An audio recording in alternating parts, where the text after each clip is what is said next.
नमस्कार. आज आपण हाटीव भाजी करणार आहोत. तर त्यासाठी या 3 भाज्या घेतल्या. ही आंबट चुका आहे, शेपू आहे आणि कोथिंबीर आहे. तिन्ही मिळून आपल्याला भाजी म्हणजे कुकरमध्ये शिजवून काढून आणि नंतर तिला फोडणी द्यायची आहे. तर त्यासाठी लागणारं जे साहित्य आहे ते मिरची तुम्ही अंदाजे घेऊ शकता. तुम्हाला जसं लागेल तसं, म्हणजे तिखट कमी जास्त. आणि त्यासाठी शेंगदाणे टाकायचे आपण नंतर. आणि लसूण मी जरा जास्त घेतला, कारण 2दा लसूण लागतो. आधी वाटणात एकदा लागतो आणि नंतर फोडणीला एकदा लागतो. तर वाटणाला आपण थोडंसंच घेणार आहोत आणि फोडणीसाठी आपण जास्त घेणार आहोत. आणि त्याच्यामध्ये आपण ही मटकीची डाळ टाकणार आहोत. मटकीची डाळ. तर या डाळीमुळे भाजी टेस्टी लागते, म्हणून आपण ही डाळ टाकायची. तुम्ही पण वापरू शकता. तर बघूया. पहिली आपण भाजी स्वच्छ धुवून घ्यायची आणि कापून घ्यायची. तर भाजी आपली स्वच्छ 3 पाण्याने धुवून घेतलेली आहे आणि आता आपण कापून घेऊया. बारीक कापायची.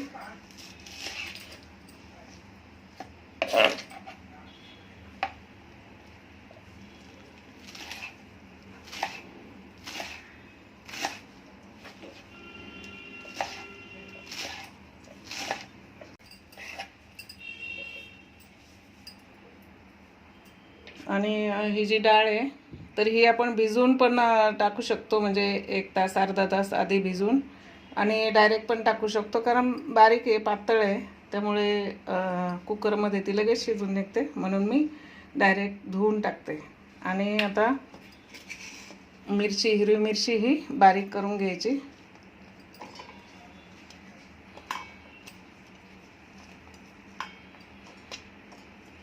आणि त्याच्यात थोडंसं लसूण टाकायचं. तर पाणी घालून हे वाटून घ्यायचे.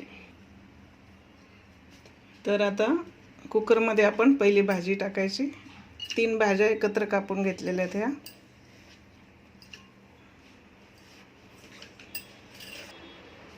आणि ही डाळ टाकायची आता.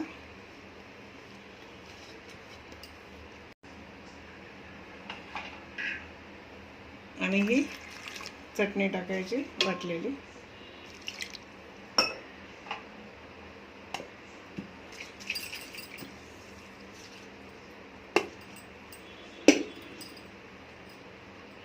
याच्यामध्ये थोडंसं पाणी टाकून, जास्त पण नाही टाकायचं, 1 ग्लास पाणी टाकायचं.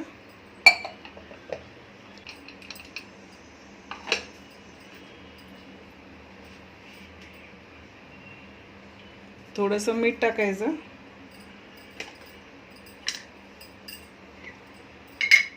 आणि जिरा पावडर टाकायचं.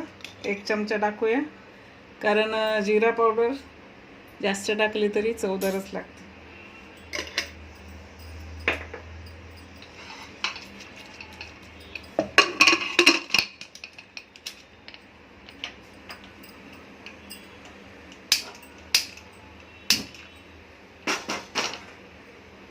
याच्या आता 3 शिट्ट्या होऊन द्यायच्या. आपलं कुकर 3 शिट्ट्या झाल्यानंतर आपण थोडं थंड केलेलं आहे.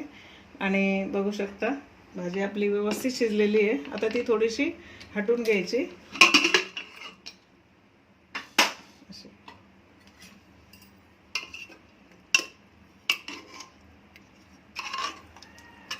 हिला अशी हटवायची पण गरज नाही, व्यवस्थित शिजली ती. त्याच्यामध्ये आता आपण शेंगदाणे बारीक करून टाकणार आहोत.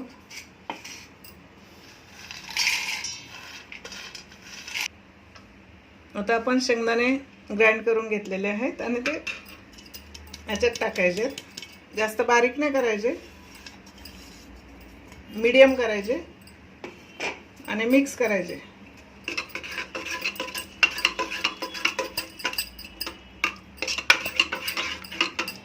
आणि आता ही भाजी थोड्या वेळ शिजून द्यायची, म्हणजे 2-3 मिनिट. आणि त्याच्यानंतर हा जो लसूण आहे तो कापून त्याची फोडणी द्यायची वरून. छोट्या पातेल्यात किंवा मोठा जर तुमच्याकडे चमचा असेल तर त्याच्यात ही फोडणी द्यायची. थोडंसं तेल टाकून घेऊया.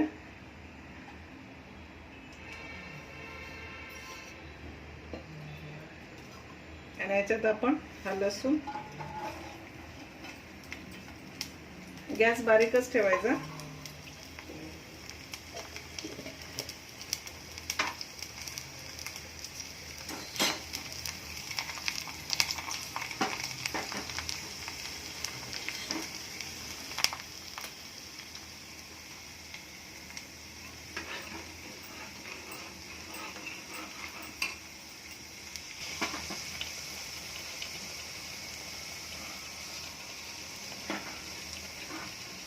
लसूण आपला गुलाबी कलरचा होईपर्यंत आपल्याला तळून घ्यायचं आहे.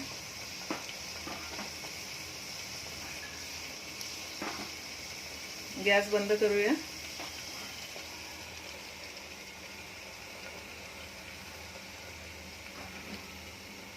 आणि आपली भाजी पण 2 किंवा 3 मिनिटं आपण शिजवली. आता त्याच्यामध्ये लसूण तळलेला टाकून द्यायचा. आणि पटकन झाकण ठेवायचं त्याच्यावरती. गॅस बंद करायचा, म्हणजे जो वास जो आहे लसणाचा तो बाहेर जात नाही, म्हणून थोड्या वेळ झाकण ठेवायचं. आपली भाजी तयार झालेली आहे. खूप कमी वेळात ही भाजी होते. आणि याच्यामध्ये मी एक्स्ट्रा कोथिंबीर टाकली, म्हणजे खरी तर ही भाजी आंबट चुका आणि शेपूची असते, पण मी कोथिंबीर पण टाकली. तर तुम्हाला आवडत नसेल तर कोथिंबीर नका टाकू. आंबट चुका आणि शेपू, आणि याच्यामध्ये टोमॅटो टाकायची गरज नाही. ही भाजी अशीच टेस्टी होते. तर एकदा करून बघा आणि कमेंटद्वारे आम्हाला कळवा भाजी कशी झाली ती.